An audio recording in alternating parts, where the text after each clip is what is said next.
Okay, so I've been trying to mess around with this for a little bit, and it's being a bit kind of obnoxious here, so let me actually try this out for a minute. Okay, we still have the regular music. Now, if I escape and go back...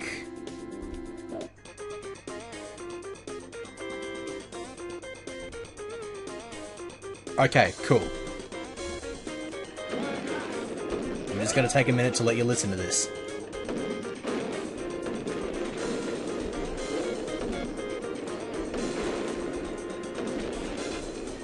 So anyways, this is a remix of, I think it's like an old Christmas carol or something like that. The remix version being called God Rest Ye Deadly Gentlemen. And this is the music that plays when you play this game on Christmas Eve or Christmas Day. So I actually just went and switched the date on my computer to Christmas Day, and now we're listening to this sort of awesome sort of music.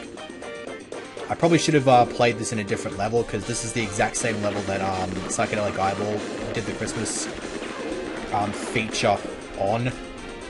But whatever, I was planning on showing them. I just decided I figured I might as well just show one of them off.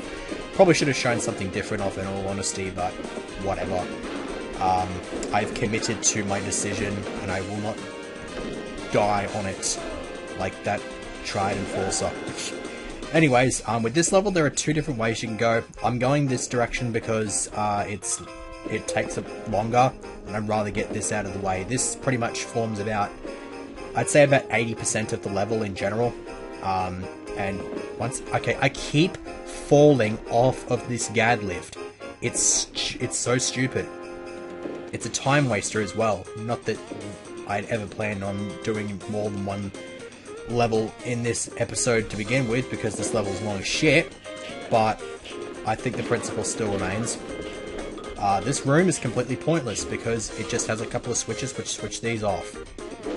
In here though, we've got a good little area to sit around. If we go in here, there's a couple of secret walls on either side. If you hit this touch plate, it blocks your way, but that's fine because you can go over here, push this column, and then we're back out here. Now, I want to get right up close and personal with this guy because I've got the bulletproof armor. So now it's just a matter of shooting this guy to pieces. I could have just stuck around this area and gotten him chopped up by the spin blades, but whatever. So bulletproof on one side, extra life on the other. Again, pathway is blocked.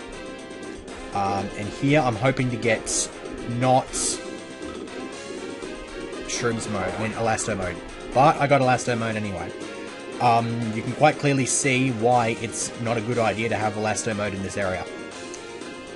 Aside from the 20-second waste of time sitting here just waiting for it to go off. Oh god, we don't want to go anywhere near that. Okay, now that's out of the way.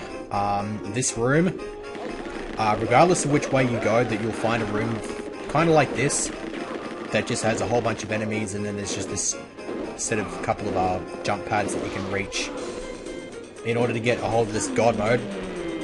And then once you have the god mode, you're pretty much sorted for the majority of this area.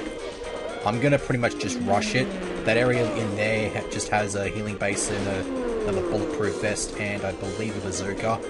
None of those are at all relevant to my interests, so I'm not going to bother picking them up. The asbestos armors are a lot better here because they at least keep you safe from the robots. So in here we have the iron key. Okay, I'll just leave you to get blown to pieces. These stupid turrets are back again. We saw these for the first time back in the room with Scott's mystical head. Here they're not really that interesting. They're kind of boring. So just kind of throw a couple Godfire over there. Oh, hang on. Damn it, didn't go far. Okay, whatever. You can kind of crush that guy if you know what you're doing, but I obviously don't. I feel like the microphone is farther away than it should be. Okay, I think I got rid of the enemies that are in here. Pick this elasto mode up, so there goes another 20 seconds of time, except I'm going to try to sort of navigate this place. There are some pitfalls in it, so we're going to try to navigate those. We caught one, kind of fell into it a couple of times, but whatever. Point is, the traps are on the ceiling, so you don't have to worry about running around on the floor. Scalaback in there, not getting it because you get Shrooms mode. I'm not entirely sure if that's meant to be some kind of sick joke or whatnot. Also, it doesn't look like I have armor there, but I actually do. For some stupid reason, if you pick up something that has a faster, like, running out rate than an armor, they sort of disappear at the same rate, but you still, like, get the full amount of time for your armor. So, it's on, but it doesn't seem to have been, except I think I just heard the noise of it switching off. I'm not going to go ahead and grab it yet, because I just want to go ahead into this elevator, because this nets us the other 2 keys. Yeah, these next 2 keys are really quickly to get, easy to get. Also, I have had some elevator music in my practice runs. I don't think anybody would be surprised to hear that, but it's obviously quite annoying. Anyway, silver key's there, which nets you the silver door that's right next to it. Touch plate moves something there in the way so that you can't go that way. Not that it matters, since we'll be going into that section of the room really quickly. It's not too far away. We've gone through pretty much the majority of this level. It shouldn't take us any more than about 5 minutes. So anyways, back where we were, so we can now go and in this direction. I'm not going to bother with that because generally I can't time my jumps to get up there without getting completely eviscerated. And I also didn't get that asbestos armor because there's another suit that's right there that'll be more relevant to my interests. Thank you for the heat seeker, because I want to grab this, grab the heat seeker, and then pretty much just clean this room of these guys. Okay. No real need to have this anymore, because now I can just collect my flame wall again. And this asbestos armor makes this room so much easier to deal with. Otherwise, it's actually kind of scary. It's because of the walls. I actually don't know what kind of path they take. I do know, however, that you can go from this wall and pretty much run across the perimeter, around the perimeter, and then there's the door right there. I kind of want to give this guy a bit of a savage. And there he goes. I think there's like one more enemy in here somewhere. I'm not going to bother finding him though, because I think he's just a low guard. It's not exactly like he's posing much of a threat. And here's another interesting room as well. You have to break the glass and sort of go through one side of this room or the other in order to get through. This one, though, doesn't have a whole lot. The other one has, I believe, a healing basin and a bulletproof armor. I might actually be interested in that bulletproof armor, if not for the fact that these last couple of rooms before the exit are really freaking bad. That's why I've got a couple of flame wall shots here. Actually, that might be a big problem. Oh, jeez. Yeah, I did. That could have gone a lot farther south than it did. I guess it must have just, like, brushed up against me. But when you walk into here, touch plate triggers, and then there's a four-way turret, which can be a bit annoying to deal with. I probably should actually go and get the thing, except it's a bit too late, though. Okay, this is where things start getting a bit problematic. I may end up losing this segment here. Aiming for that guy. Oh, Jesus Christ. Yeah. Yeah, so you've got a bazooka. I kind of got to run around here now and beast on these idiots. And then this is, and we're not done yet, by the way. Behind here is the exit. And I think I just wiped all three of the enemies out in there. There was a Triad Enforcer plus this fellow with a bazooka. And as if that wasn't bad enough, he has a bazooka too. God damn it.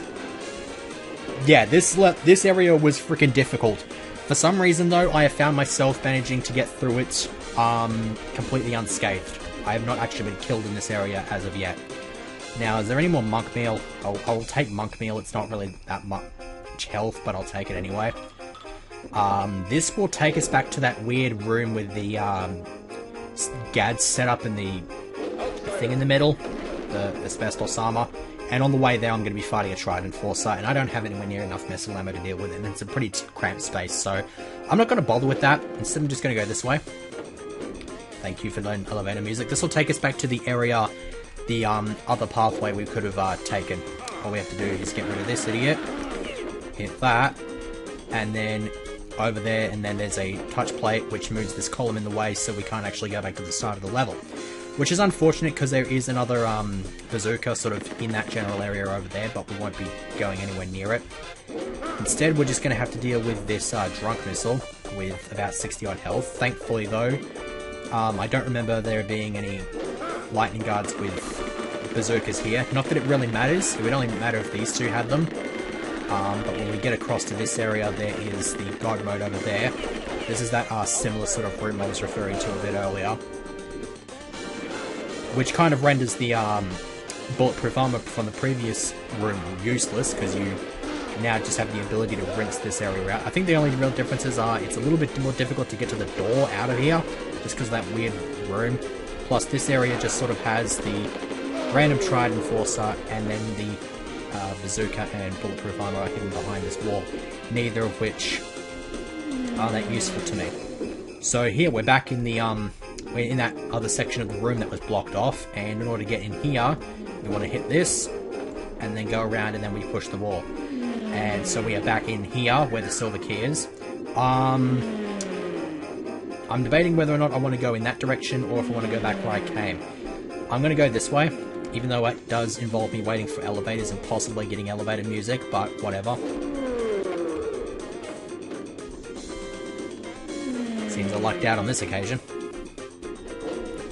Okay, so we're back here, and then we are just sort of here, and I believe on the way through I should be able to pick up a missile weapon of some variety. I'm not entirely sure about that though, because I don't think there's anything here, and I think all it really does, I mean, well, unless I got a heat seeker out of that, I don't think I would have gotten much in the way of missile weapons. So again, this area is not really that scary, you just have to go around the perimeter here. And the bolt trap is pretty much, it doesn't pose much of a threat. The only threat left is this fiery wall, which, timed well, you can just get through, and then from there, ow. You can just go through there. Now, I left the bulletproof armor here, didn't I? So I can pick that up. It means I can get rid of that turret really, really easily. So I'm just like, just do that. Warm up the priest porridge, even though I don't need it. And then we can get the hell out of here. And of course, with the Christmas theme, we have Taradina sat in the background wearing a Santa hat.